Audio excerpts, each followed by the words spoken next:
Giovanni D'Appozzo, presidente regionale di Confcommercio. Oggi avete presentato il risultato dell'indagine congiunturale sul quarto trimestre 2019. Che cosa ci dicono i dati? In sintesi, non bene sul commercio, ma è un dato nazionale, bene sul turismo, abbastanza bene sui servizi.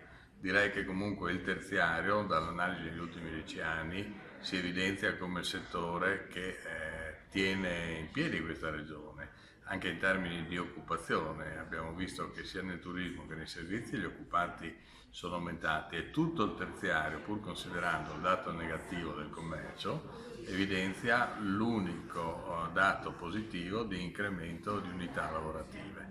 Detto questo, le difficoltà le conosciamo che il mondo del commercio è profondamente cambiato, conosciamo che dopo i centri commerciali l'online ha una sua fetta sia in parte da chi la utilizza, quindi imprenditori territoriali, ma soprattutto quello che è l'online dei grandi gruppi digitali, diciamo, internazionali.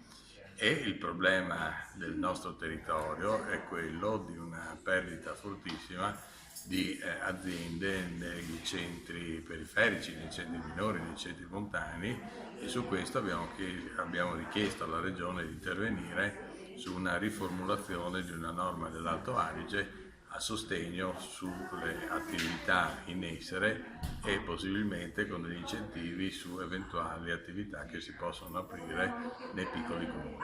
Avete chiesto e avete ottenuto, l'assessore Bini poco fa ci ha raccontato i contenuti dell'emendamento che è stato presentato al DDL Sviluppo Impresa, quindi la speranza è che che questo primo intervento sia utile alla tenuta quantomeno dei negozi.